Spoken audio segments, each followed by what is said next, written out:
तो आप इमेजिन करो, मिस्टर वर्मा जी और मिस्टर शर्मा जी दोनों बहुत अच्छे दोस्त हैं। इन दोनों में एक बात कॉमन है, दोनों अपना इन्वेस्टिंग जर्नी शुरू करना चाहते हैं। मिस्टर वर्मा जी अभी अभी गवर्नमेंट जॉब से रिटायर्ड हुए हैं, जहां से उन्हें सर्विस ग्रेट्युटी और पीएफ मिला के 10 लाख रुपया मिला है। वर्मा जी सोच रहे हैं कहाँ इन्वेस्ट करें, किसी कंपनी का डायरेक्ट शेयर ले ले या किसी म्यूचुअल फंड में इन्वेस्ट करें या इंडेक्स फंड में। काफी रिसर्च करने के बाद वर्मा जी ये फैसला लेते हैं कि वो इंडेक्स फंड में इन्वेस्ट करेंगे। बहुत सारे लोगों को ये पता नहीं होगा कि इंडेक्स फंड क्या हो, तो पहले हम इस कॉन्सेप्ट को समझते हैं। दोस्तों आपने ये बात तो जरूर सुना होगा कि आज स्टॉक मार्केट ऊपर गया या स्टॉक मार्केट नीचे गया। इसका मतलब होता है कि आज इंडेक्स ऊपर गया या नीचे गया। बेसिकली इंडेक्स कुछ कंपनियों का ग्रुप होता है जिसमें इंडिया के टॉप कंपनी शामिल होती है। इंडियन स्टॉक मार्केट में 2 इंडेक्स है, सेंसेक्स और निफ्टी 50। जब भी सेंसेक्स या निफ्टी 50 का इंडेक्स ऊपर या नीचे जाता है, इसका मतलब सेंसेक्स या निफ्टी 50 ग्रुप में जितने भी कंपनी शामिल है वो अच्छा या खराब परफॉर्म कर रही होती है। सेंसेक्स में 30 कंपनी शामिल है और निफ्टी 50 में 50 कंपनी शामिल है। इन कंपनी के परफॉर्म से पता चलता है कि इंडेक्स ऊपर या नीचे जाएगा। फॉर एग्जांपल आज जब मैं ये वीडियो शूट कर रहा हूँ तो इस समय बता रहा है सेंसेक्स का इंडेक्स 0.03% ऊपर गया है। इसका मतलब सेंसेक्स में जो 30 कंपनी शामिल है उन सभी को मिला के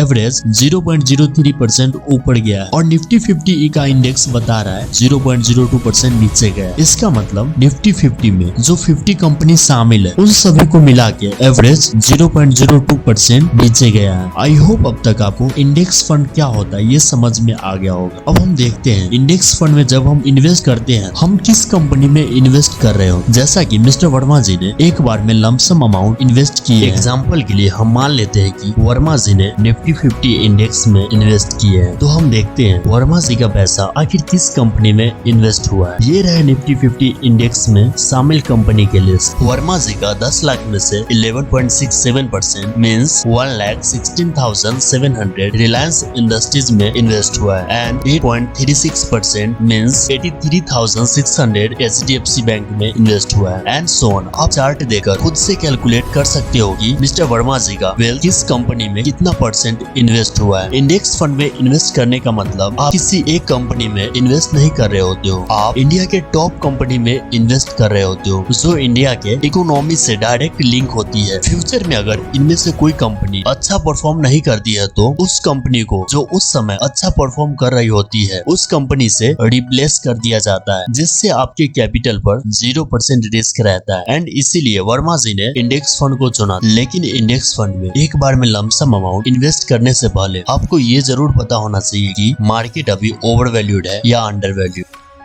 अगर आप ओवर वैल्यूड मार्केट में एक बार में लमसम अमाउंट इन्वेस्ट करते हो तो सेम अमाउंट में आपको कम क्वांटिटी मिलेगा और अगर अंडर वैल्यूड मार्केट में इन्वेस्ट करते हो तो उतना ही अमाउंट में ज्यादा क्वांटिटी मिलेगा। फॉर एग्जांपल हम देखते हैं कि वर्मा से मार्केट ओवर वैल्यूड में इन्वेस्ट किए हैं या अंडर वैल्यूड में। लेकिन पहले आपको ये पता होना चाहिए कि मार्केट अभी ओवर वैल्यूड है या अंडर वैल्यूड। ये कैसे पता करें, इसके लिए आप बफेट इंडिकेटर से पता कर सकते हो। तो चलिए देखते हैं क्या कहता है बफेट इंडिकेटर। इसके लिए आपको स्टॉक मार्केट कैप को कंट्री जीडीपी से डिवाइड करके 100 से मल्टीप्लाई करना होगा। अगर इसका वैल्यू बस आता है तो मार्केट फेयरली प्राइस होता है और अगर 50% से नीचे जैसे कि 30-40% होता है तो मार्केट अंडर वैल्यूड होता है और अगर 50% से ऊपर जैसे कि 70-80% होता है तो उस समय मार्केट ओवर वैल्यूड होता है। तो चलिए देखते हैं अभी करेंटली मार्केट ओवर वैल्यूड है या under valued. Currently Indian stock market cap 3.4 trillion $, है divided by currently Indian GDP is equal to 3.2 trillion $, multiply is equal to 100 is equal to approx 103%। According to Buffett indicator market अभी over valued है। इस समय lump sum amount invest करना सही नहीं है। अब हम देखते हैं वर्मा जी अगर ओवर वैल्यूड मार्केट में एक बार में लमसम अमाउंट इन्वेस्ट करते हैं तो क्या होगा। हम ऐसा मान के चलते हैं कि वर्मा जी जनवरी 2008 में इन्वेस्ट किए ताकि आपको आसानी से समझ में आए, क्योंकि उस समय भी मार्केट ओवर वैल्यूड था। जनवरी 2008 में निप्पॉन इंडिया निफ्टी 50 20 ETF का NAV net asset value approx 60 था, जो कि मार्च 2009 आते आते अप्रॉक्स 30 हो गया था। 50% मार्केट डाउन हो गया था। वर्मा जी अपने वेल्थ को 50% कम देखकर पेशेंस पेशेंस नहीं रख पाए और अपना लॉस करवा लेते हैं। दोस्तों यहाँ पर आप वर्मा जी से 2 लेसन सीख सकते हो। नंबर 1, कभी भी lump sum amount over valued market में इन्वेस्ट ना करें, और अगर इन्वेस्ट कर भी रहे हैं उसे लॉन्ग टर्म के लिए होल्ड करके रखें। क्योंकि अब हम देखते हैं अगर वर्मा जी थोड़ा सा और पेशेंस रख पाते और उसे लॉन्ग टर्म के लिए होल्ड करके रखे होते तो क्या होता। अब हम फास्ट फॉरवर्ड करके 10 ईयर आगे चलते हैं। अगस्त 2018 में इसका NAV 30 से बढ़कर 120 हो गया था, जो कि कंपाउंड अप्रोक्स 15% का रिटर्न होता है। वर्मा जी जिस समय लमसम अमाउंट इन्वेस्ट किए थे उस समय इसका NAV 60 था। वर्मा जी अगर अभी तक होल्ड करके रखे होते तो उन्हें कंपाउंडेड 8% का रिटर्न मिलता, जो कि गोल्ड या FD से ज्यादा होता। और अगर अंडर वैल्यूड मार्केट में इन्वेस्ट करते तो उन्हें अप्रोक्स 15% का रिटर्न मिलता। अब हम शर्मा जी के स्टोरी पर वापस चलते हैं। Sharma ji market over valued था उस समय भी इन्वेस्ट किए और मार्केट अंडर वैल्यूड था उस समय भी इन्वेस्ट किए, जिससे उनका अमाउंट एवरेज हो गया और उन्हें अप्रोक्स 15% का रिटर्न मिला। अगर आप SIP करना चाहते हो तो आप किसी भी समय शुरू कर सकते हो, और अगर आप लमसम अमाउंट इन्वेस्ट करना चाहते हो तो आपको ये जरूर पता होना चाहिए कि मार्केट अभी ओवर वैल्यूड है या अंडर वैल्यूड। आई होप इस वीडियो को देखने के बाद आपको ये जरूर समझ में आ गया होगा कि हमें SIP कब करना चाहिए और लमसम अमाउंट कब इन्वेस्ट करना चाहिए। So thanks for watching this video and channel को सब्सक्राइब करके हमें सपोर्ट करें। चैनल को